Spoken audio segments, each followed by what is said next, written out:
Merci le Christ de m'avoir invité. En préparant la conférence, je me disais qu'au fond, je ne dirais jamais que je fais de la sociocritique, mais m'est revenue une conférence de Marc Angenot il y a 25 ans à Ottawa, quand j'étais au bac. Je ne lis pas. Moi non plus, je peux remarquer. Et je me suis dit que peut-être si je n'avais pas entendu Marc Angenot parler ce jour-là, j'aurais peut-être pas fait ce que je fais maintenant. Donc quand même, je me souviens que ça avait été un moment important pour moi.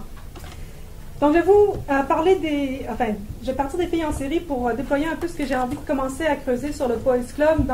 On parle beaucoup de parité parce que, à cause des élections qui s'en viennent, vous avez peut-être vu circuler sur le web la page Décider entre hommes, qui est assez parlante. Donc, c'est un peu le contexte dans lequel je vais écrire. Et je vais essayer d'entendre ce que le manifeste du Christ décrit comme une rumeur sociale. Donc, c'est un peu à partir de là que je vais m'en réfléchir, et c'est le début d'une nouvelle recherche, donc voilà. Je commencerai donc avec une citation de Nelly Arcan, tirée du début de Putain. C'est la toute première phrase du récit, donc après le prologue qui est en italique. Oui, la vie m'a traversée. Je n'ai pas rêvé. Ces hommes, des milliers, dans mon lit, dans ma bouche, je n'ai rien inventé de leur sperme sur moi, sur ma figure, dans mes yeux. J'ai tout vu, et ça continue encore, tous les jours ou presque, des bouts d'hommes, leur queue seulement, des bouts de queue qui s'émeuvent pour je ne sais quoi, car ce n'est pas de moi qu'ils bandent, ça n'a jamais été de moi, c'est de ma putasserie, du fait que je suis là pour ça, les sucer encore, ces queues qui s'enfilent les unes aux autres, comme si j'allais les vider sans retour, faire sortir d'elles une fois pour toutes ce qu'elles ont à dire.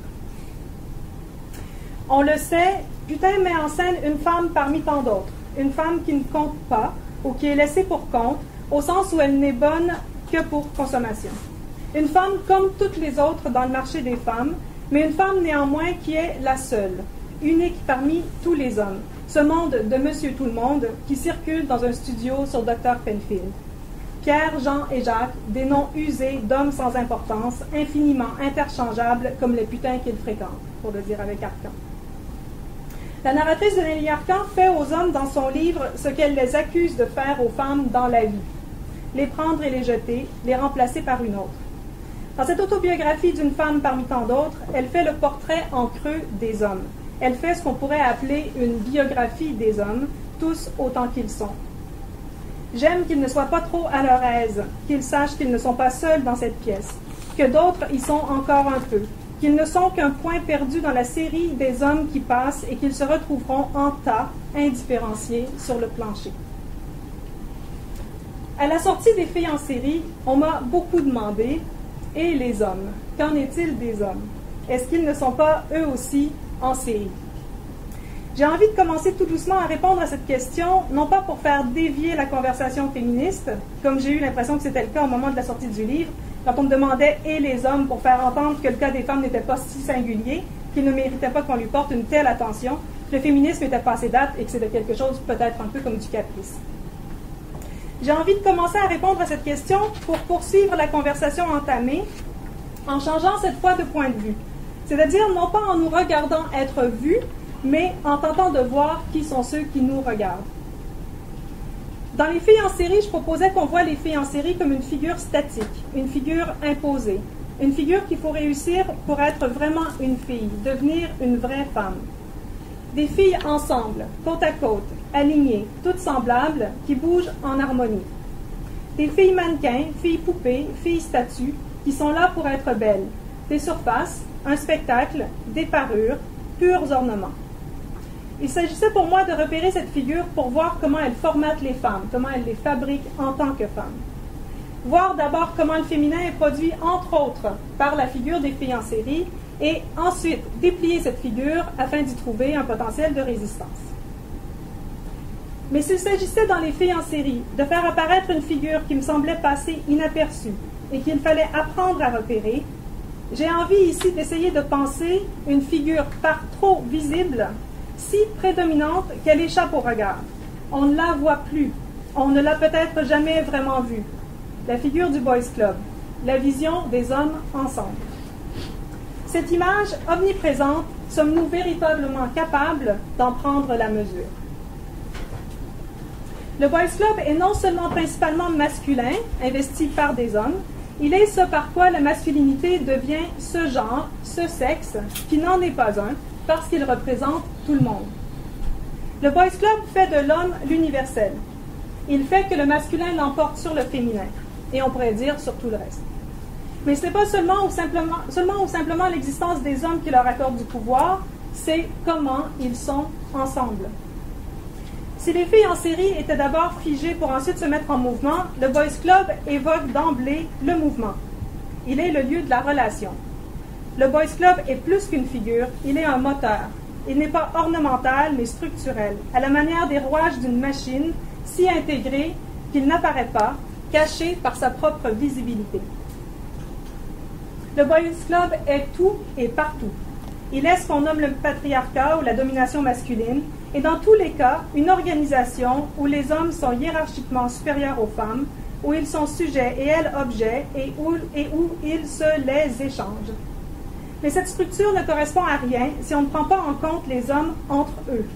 Non pas la masculinité en tant que telle, ou l'homme comme individu, moins le boys que l'idée même du club.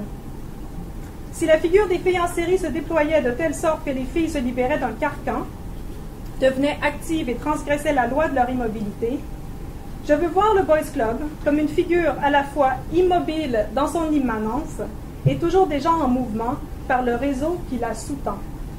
La masculinité est invisible, mais un de ses visages, c'est celui du regroupement. On imagine mal une série d'hommes debout, les uns à côté des autres, pour faire joli. Les hommes n'ont pas besoin de se donner en spectacle, écrit Nelly Arcan. On les imagine plutôt tournés les uns vers les autres, formant un cercle fermé, liés les uns aux autres par une relation qui a tout à voir avec le pouvoir.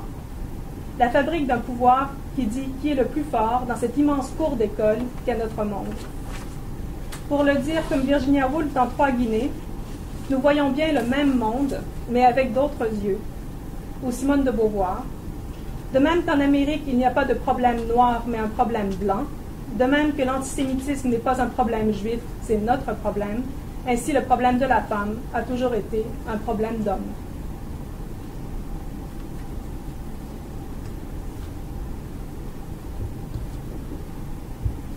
Il s'agit donc d'autre chose ici que de s'intéresser à la masculinité en tant que telle. Il s'agit de penser la masculinité dans cet état, on pourrait dire naturel, qu'est le groupe. Car qu'est-ce que le Boys Club, sinon d'abord et avant tout un groupe?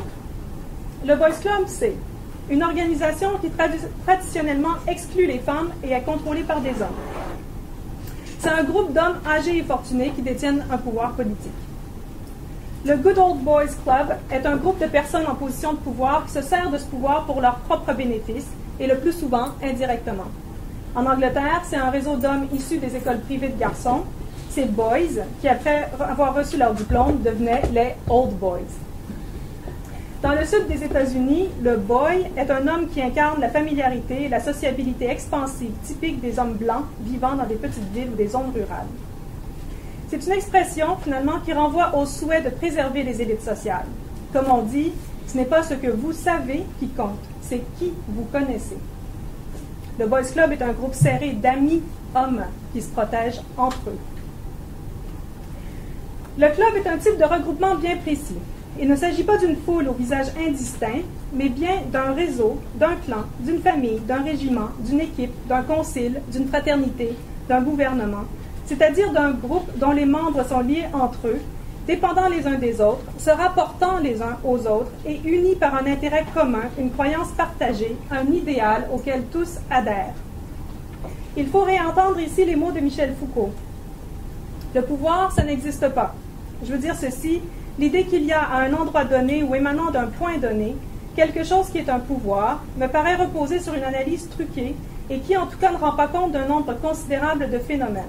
Le pouvoir, c'est en réalité des relations, un faisceau plus ou moins organisé, plus ou moins pyramidalisé, plus ou moins coordonné de relations. Il faut entendre les mots aussi de Michael Kimmel sur la masculinité.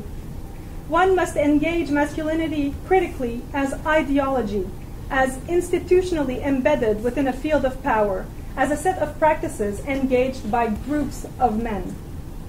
Et ce, enfin, de Pierre Bourdieu, la virilité est une notion éminemment relationnelle, construite devant et pour les autres hommes, contre la féminité, dans une sorte de peur du féminin et d'abord en soi-même. On pourrait dire que tout a été dit sur les hommes, mais en même temps, rien n'a été dit. On constate l'absence des femmes, on pense leur effacement ou leur domination, leur humiliation, leur sacrifice, mais est-ce qu'on est capable de penser l'omniprésence masculine?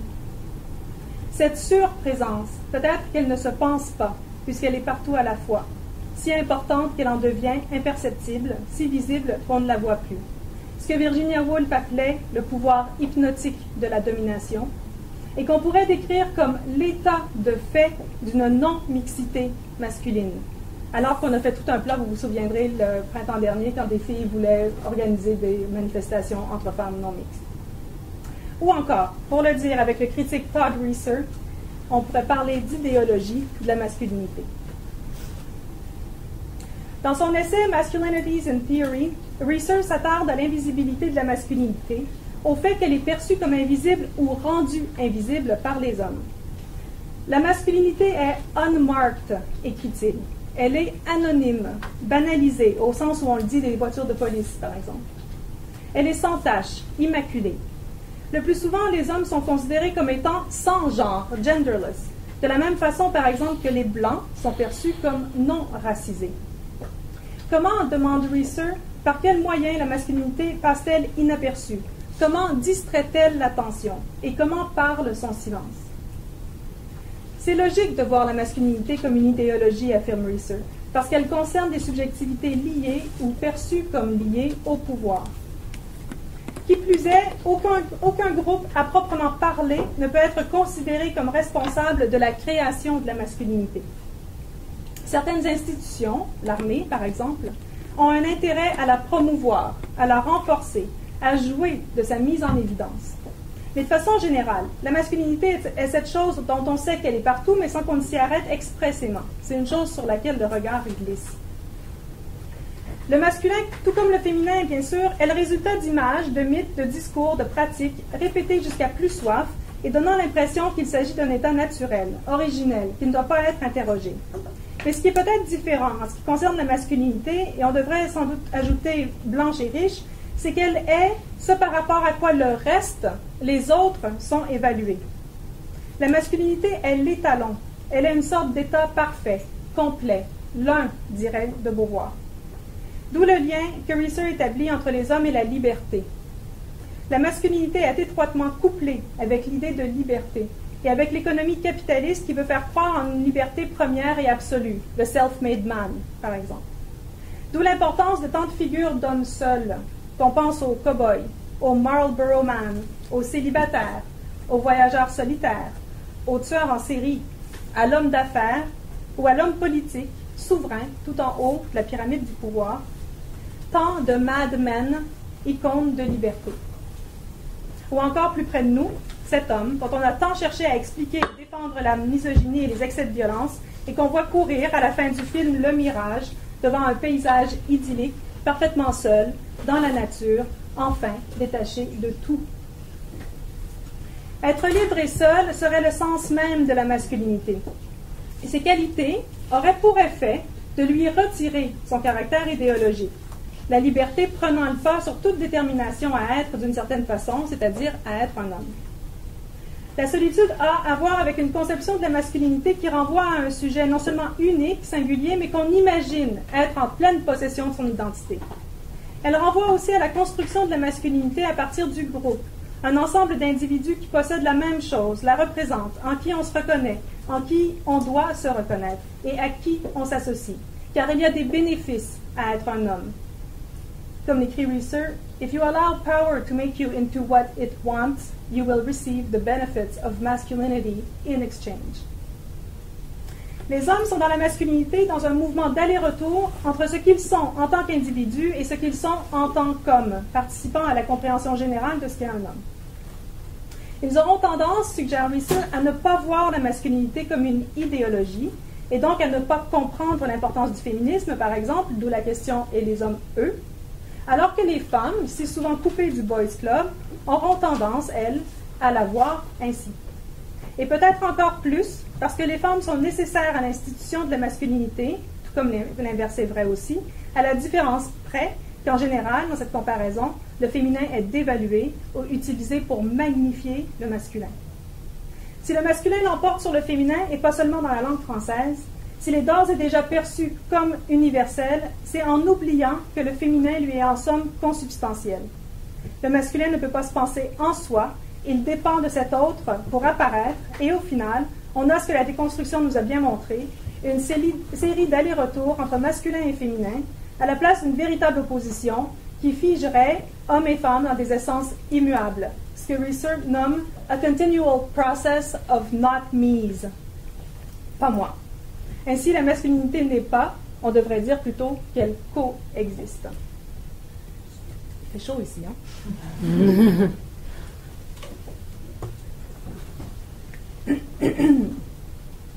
Mais ce qui m'intéresse, c'est que dans ce processus de non-moi, au lieu de se tourner vers le féminin, bien souvent, le masculin cherche des yeux le masculin. La fabrication du masculin opère peut-être moins dans le vis-à-vis avec celles qu'on identifie comme étant des femmes, qu'il s'agisse ou non de bio-femmes d'ailleurs, que dans le vis-à-vis avec ceux qu'on reconnaît comme étant les autres hommes. Peut-être même les vrais hommes, regardés et reconnus, idéalisés, internalisés et émulés, justement parce qu'ils ne sont certainement pas des femmes. D'où l'importance des hommes, non pas en série, regardant tous devant, mais des hommes en groupe, se regardant entre eux, autour d'une table de conférence, comme pendant le caucus d'une partie de football. Et si un corps militaire parade ou se tient à l'attention de manière cérémoniale, les corps masculins alignés les uns à côté des autres et les uns devant les autres, reste que l'intérêt de cette organisation a à voir avec le greater good d'une mission, ce Dieu sans visage qu'est la nation ou le capitalisme.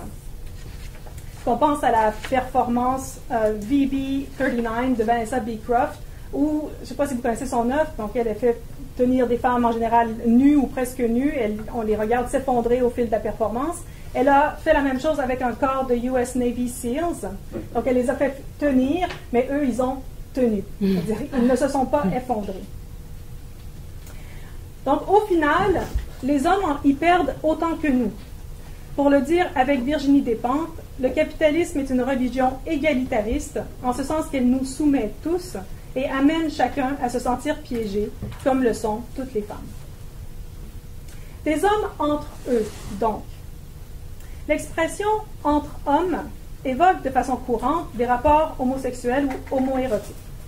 L'expression « d'homme à homme » renvoie, elle, à un face-à-face qui non seulement exclut les femmes, mais convoque le pouvoir, l'ordre dominant, où le discours entre hommes est d'une teneur particulière, voire d'une valeur singulière. À la fois menace et mise au point ultime, le « d'homme à homme » a pour objectif de tirer les choses au clair une fois pour toutes. Mais ce qui m'intéresse dans ces expressions, c'est le pluriel.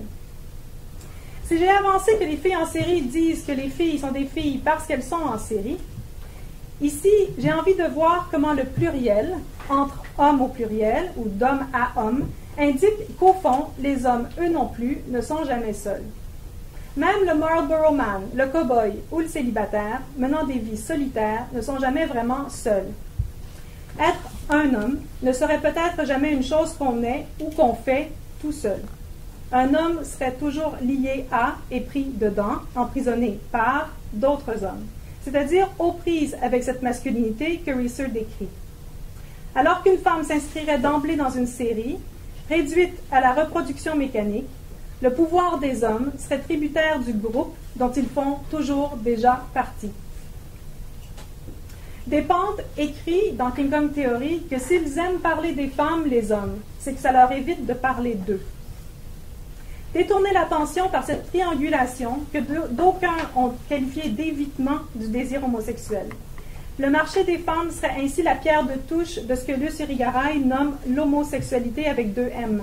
Cet état de fait où c'est la sexualité des hommes, leurs désirs, leurs fantasmes qui dominent, mais surtout où, par l'entremise d'un objet de désir commun, les conflits, la violence et l'envie entre hommes sont évités et le club consolidé. L'objet de désir ici, c'est les filles en série, la figure autour et à travers et à partir de laquelle circule le désir entre hommes et s'organise le Boys Club. Cette organisation, en temps de guerre, sert l'État. Qu'il s'agisse de la Deuxième Guerre mondiale, comme chez Virginia Woolf dans 3 Guinées, ou de la guerre contre le terrorisme, comme chez Susan Faludi dans The Terror Dream, ce boys club bien particulier qu'est l'armée, hypostase de la masculinité, prend pour prétexte la protection et donc la possession des femmes. Dans ce cas, les hommes se battent entre eux, au nom d'une nation, d'une religion, pour protéger des intérêts communs, et à la place des femmes, qui, elles, porteuses d'utérus, sont en charge de reproduire ce pourquoi on se bat. It's a man's world, chante James Brown, but it would be nothing without a woman or a girl. He's lost in the wilderness, he's lost in bitterness. On se souvient qu'au début du deuxième sexe, Simone de Beauvoir écrivait, et je cite, j'ai plusieurs citations un peu longues. Un homme n'aurait pas idée d'écrire un livre sur la situation singulière qu'occupent dans l'humanité les mâles. Un homme ne commence jamais par se poser comme un individu d'un certain sexe. Qu'il soit homme, cela va de soi. C'était en 1949.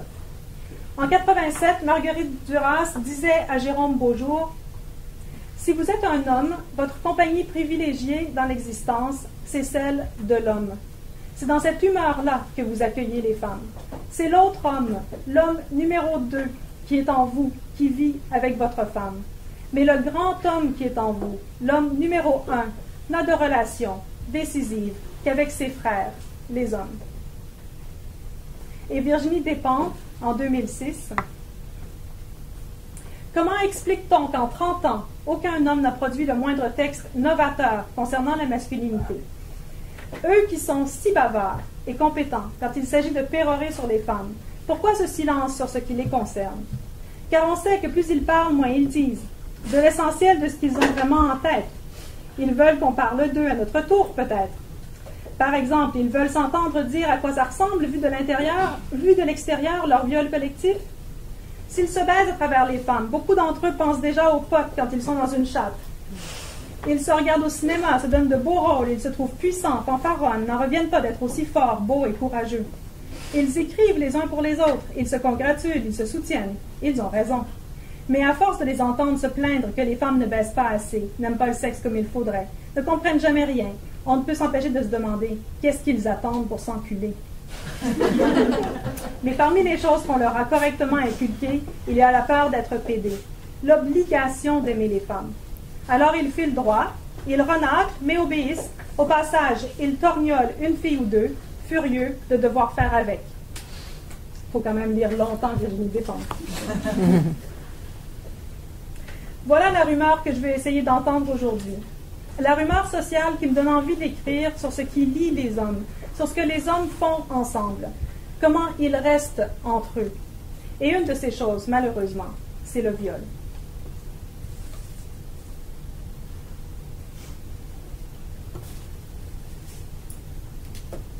De nombreuses études le montrent. Quand les hommes violent ensemble, quand ils pratiquent le gang rape, le viol collectif ou les tournantes, ou encore ce qu'on appelle le bukkake, ce qui est en jeu, c'est non seulement leur pouvoir de domination, la transformation d'une femme en objet, mais le lien des hommes entre eux. Violer chacun son tour, sous le regard des autres, s'exhiber, choisir de montrer son sexe, en érection, parler de ce qui est en train de se passer, commenter sur la prise, le plaisir, la performance, poser des gestes sexuels et violents collectivement, et tour à tour, en se regardant faire. Autant d'aspects qui pointent l'importance du « être ensemble » masculin. Et il faut aussi s'arrêter sur cette pratique, dont on a beaucoup parlé, il y a une dizaine d'années, au sujet des banlieues françaises, le cas des tournants, et plus récemment, en ce qui concerne les universités, les fraternités, les équipes sportives, sans oublier qu'il s'agit là d'un lieu commun du cinéma porno, comme du cinéma grand public, qu'on pense à L'été meurtrier ou à The Accused, dont je parlais tout à l'heure, et de la culture prostitutionnelle. On peut penser aux scènes décrites lors du procès de Lille auquel a été mêlé DSK. Dans le viol collectif, qu'il s'agisse d'une agression violente commise à plusieurs ou de ce qu'on appelle un running train, quand plusieurs hommes passent tour à tour sur la même femme, un acte où la notion de consentement est brouillée, les gestes ont tout à voir avec une homosocialité, dont la pierre de touche est le spectacle. Il faut être regardé par d'autres qui à la fois sont comme nous et qui le sont encore peut-être plus que nous. Ils sont contents d'être ensemble, écrit Virginie Despentes dans Baise-moi. Ils échangent de bonnes vannes, ils ont une activité commune, un ennemi commun. Jusqu'où comptent-ils aller pour se prouver qu'ils sont ensemble? Et dans King Kong Theory, quand elle décrit le viol qu'elle a subi avec une amie, une agression sexuelle commise par 3 garçons, nous sommes du sexe de la peur, de l'humiliation, le sexe étranger.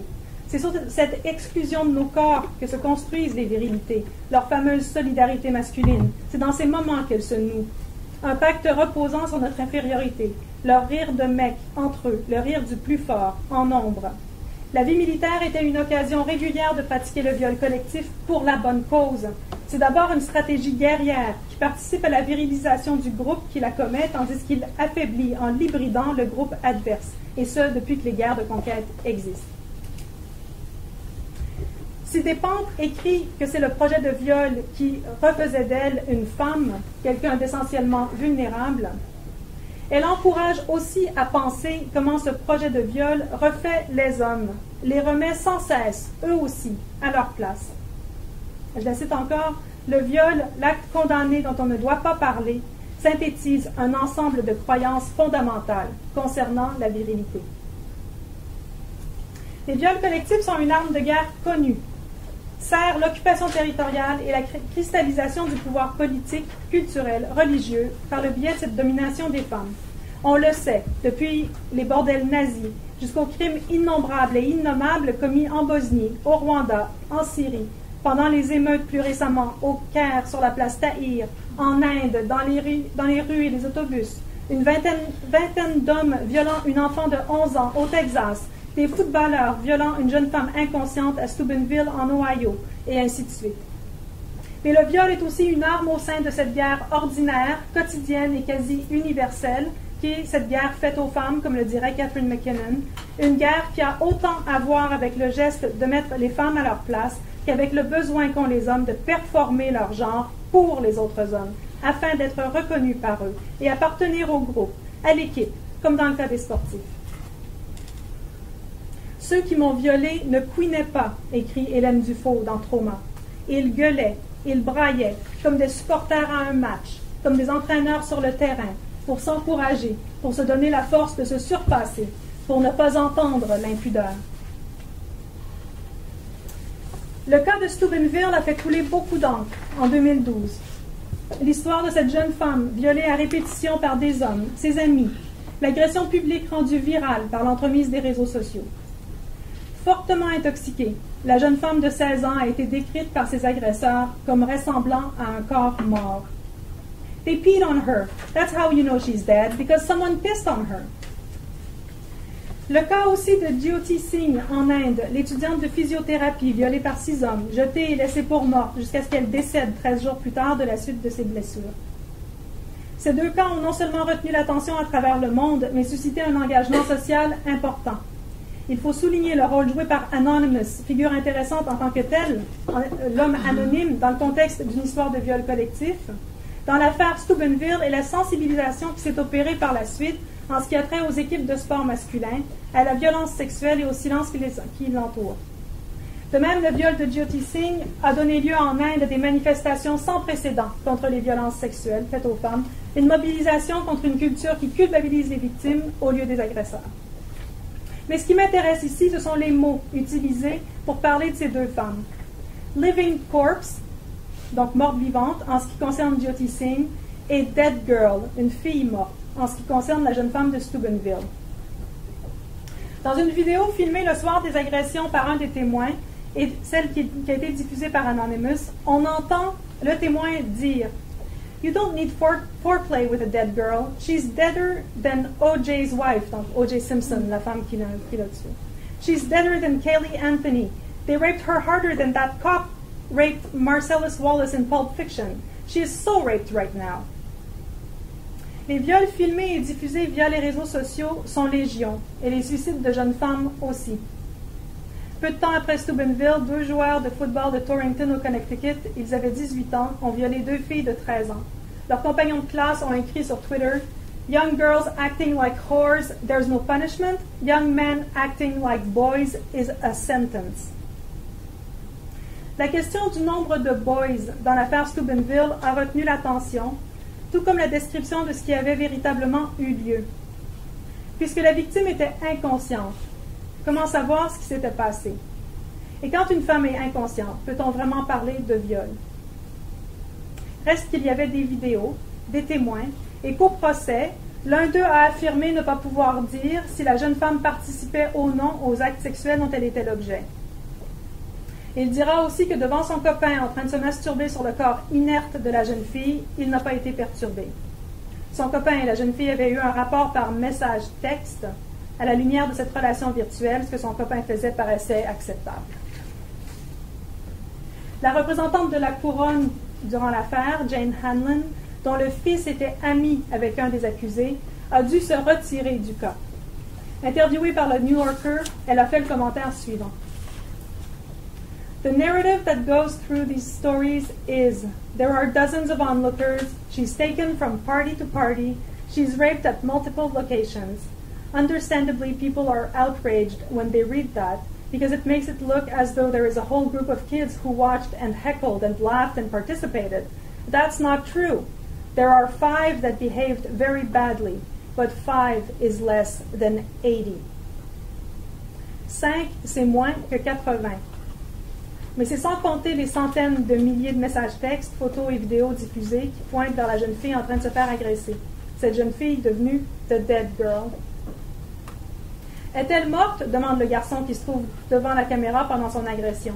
Elle est aussi morte qu'on peut l'être. Et si elle était enceinte et qu'elle donnait naissance à un bébé mort, elle est morte, elle est une fille morte. Voilà l'expression qui ponctue des dizaines de fois la vidéo de 15 minutes qui a circulé des milliers de fois, montrant la jeune fille inconsciente sur un lit, entourée d'un groupe de jeunes hommes, parmi lesquels ses agresseurs et des témoins en train de s'amuser. Dans son spécial sexe du mois d'août dernier, le magazine Les Inrecuptibles consacre un article à la pratique du bukkake, ce sous-genre porno où on filme un groupe d'hommes, de nombreux à très nombreux, se branler ensemble et éjaculer sur la poitrine et le visage d'une femme placée au milieu d'eux, le tout au fin d'une vidéo. L'article les décrit comme des amateurs. Certains veulent s'offrir, et je cite un peu partout là, un plaisir particulier. D'autres disent vouloir se lâcher, ne plus rien calculer, profiter. Le journaliste note les mots d'un des participants alors qu'il arrive dans le parking quelques minutes avant le début du tournage. J'en peux plus, mec. Je sors de la salle de muscu, là. Je suis chaud bouillant. J'espère que la fille a une bonne mutuelle santé parce qu'elle va prendre cher. Elle va chier des briques. Les hommes se retrouvent ensemble. Le tournage va avoir lieu dans un garage, loin des regards indiscrets. Tout le monde s'observe en silence. Je croyais qu'on venait pour baiser, dit l'un d'eux, mais j'ai l'impression qu'on prépare un combat de boxe. Ils se préparent tous en se nettoyant avec des lingettes fournies par le réalisateur du film, calent un flacon d'alcool, se palpent le sexe et enfilent une cagoule pour cacher leur visage, question de ne pas être reconnus. C'est vraiment la partie qui m'intéresse le plus ici. La pratique japonaise du bukkake, qui veut dire éclabousser d'eau, relève d'une méthode punitive féodale où des femmes jugées coupables d'infidélité étaient aspergées de sperme par les hommes du village.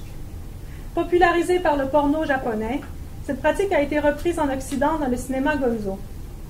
Si dans le cas documenté par les Inrocks, les bukkake virent au gangbang, dans les faits, cette pratique a souvent pour but de le remplacer, les hommes jouissant virtuellement du viol collectif de ce qu'ils appellent une actrice.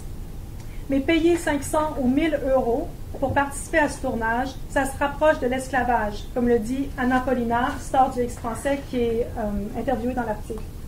L'ancienne actrice porno Angel Summers, pour sa part, commente « On a le sentiment que les filles de ces vidéos ne savent pas où elles sont, qu'elles ignorent ce qu'elles vont vivre. » Une fille en quelque sorte inconsciente, donc, et toute seule, figure de schtroumpfette, pour reprendre l'expression choisie par Nelly Arcan, entourée de plusieurs hommes masqués.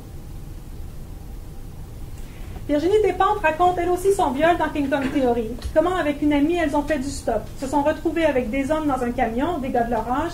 Comment Despentes avait dans sa poche un couteau et ne s'en est pas servi pendant l'agression. Comment le pire de tout était la peur de mourir, qui se rapproche davantage du trauma de guerre que du trauma de viol, écrit Despentes, tel qu'on le lit dans les livres. Et puis, dit Despentes, cet événement est fondateur, obsédant, impossible à liquider, à épuiser, à vider.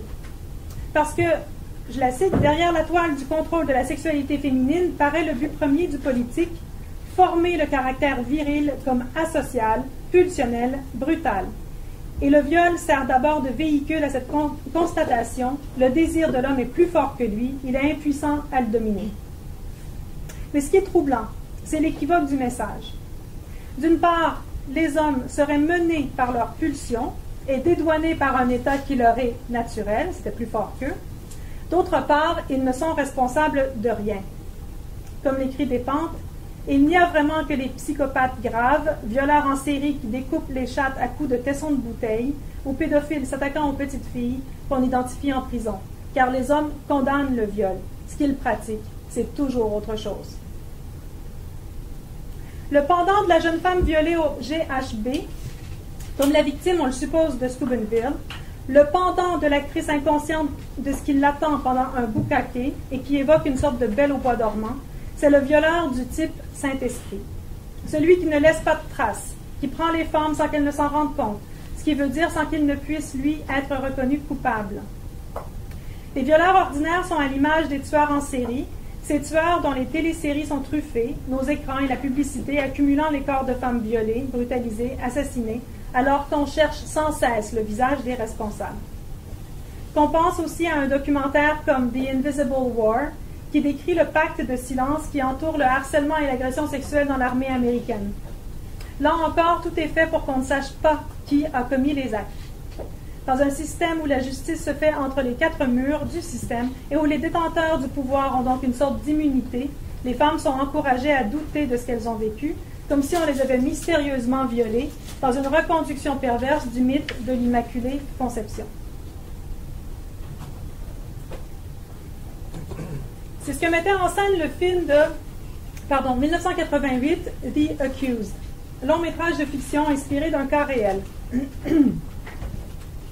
Le viol collectif de Big Dan's, le viol d'une jeune femme sur une table de jeu, là. Un flipper, ouais, c'est ça. C'est du billard. C'est pas du billard, vous savez, quand on tire et puis il y a des boules qui se promènent. Enfin bon, un flipper, je pense. Une bande de Chine, c'est ça. C'est un peu de alléger l'atmosphère.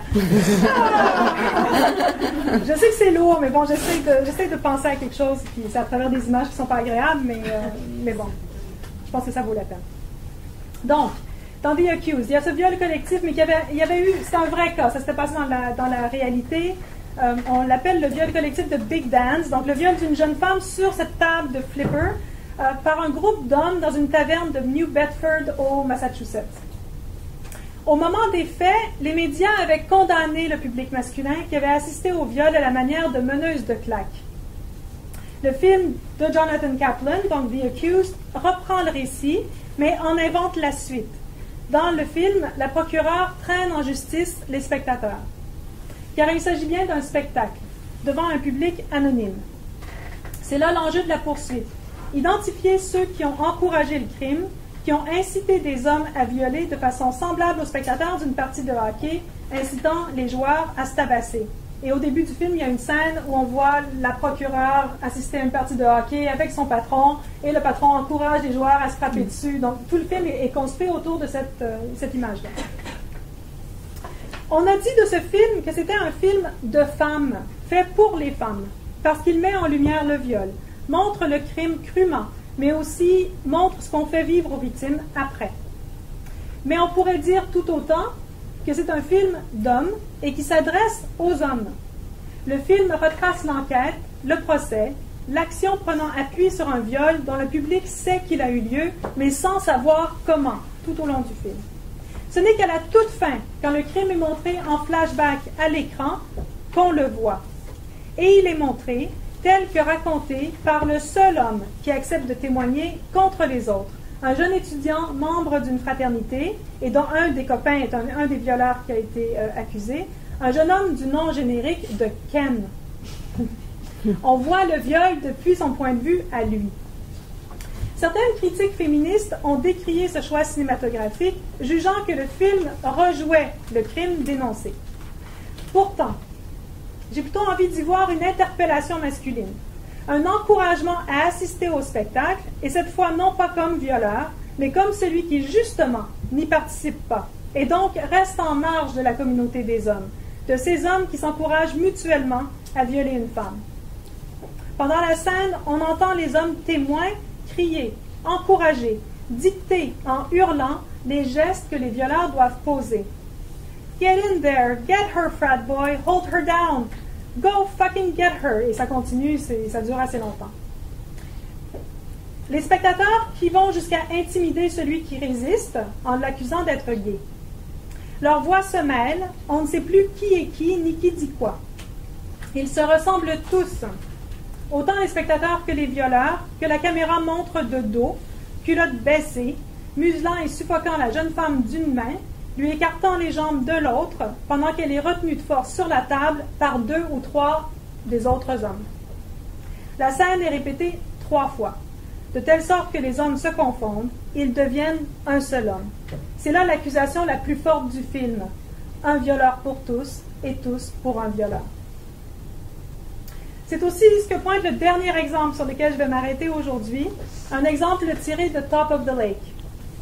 Dans cette télésérie, Jane Campion nous situe d'emblée dans un monde binaire, où hommes et femmes habitent des sphères séparées. D'une part, le poste de police et la demeure des fabricants de drogue, des univers masculins. D'autre part, une commune improvisée où des femmes vivent ensemble dans des containers installés dans un endroit qui s'appelle Paradise. C'est quand même beau, ça. Entre ces mondes circulent les personnages principaux. Une détective, Robin, et une petite fille qui disparaît, et donc toute la série porte sur l'enquête. Donc cette petite fille disparue, Tui, Robin et Tui sont séparés par tout sauf l'expérience du viol qu'elles ont en commun. Tui, la petite fille de 12 ans, née d'un père blanc et d'une mère thaïlandaise, est enceinte. Et Robin, la détective blanche, originaire du village de Lake Top où ça se passe, qui la cherche désespérément. Au fil des épisodes, on apprend que Robin a quitté Lake Top peu de temps après avoir été violée à l'âge de 15 ans par un groupe de garçons, un viol qui l'a laissée enceinte d'un enfant qu'elle a donné en adoption. Au bout du compte, Tui, donc la petite fille disparue au départ, elle va garder son enfant, elle va même assassiner son propre père qui menace de le tuer. Et Robin, en retrouvant Tui et en l'aidant à s'occuper du bébé, reprend ses droits sur son histoire passée. Et donc, au centre de Top of the Lake, il y a ces deux femmes dont les histoires sont en écho et il y a surtout leur expérience du viol. Elles forment à elles deux une série et elles ont été violées en série. Elles ont vécu toutes les deux, donc, un viol collectif. Un viol commis par personne, c'est-à-dire par plus d'une personne ou par personne en particulier. Un viol commis par des hommes sans visage. Certes, on apprend à la fin de la série que Tui a été agressée alors qu'elle était sous GHB, et elle n'est pas la seule, ils sont tout un groupe d'adolescents qui se font, garçons et filles d'ailleurs, qui se font violer. Un viol qui fait partie d'une série de crimes commis par des hommes riches, des hommes d'affaires, donc sur un groupe d'adolescents qui est manipulé par l'inspecteur de police. Et c'est à l'aide du père de Tui. Mais ce que Jane Campion dit me semble bien plus grave. Quand Robin, donc en charge de son cas, demande à Tui, lors de leur première rencontre au poste de police dans le tout premier épisode de la série, qui lui a fait ça, donc qui l'a mise enceinte, Tui écrit 2 mots en guise de réponse sur un bout de papier. No one. Le sens de l'expression est multiple. Personne, pas une seule personne, pas une personne toute seule. Et ces personnes, ici, ce sont des hommes. Les Pierre Jean-Jacques de Nelly Arcan, les joueurs de football de Steubenville, les piliers de bar de The Accused, les hommes d'affaires de Jane Campion, le Boys Club de Monsieur Tout-le-Monde. Voilà.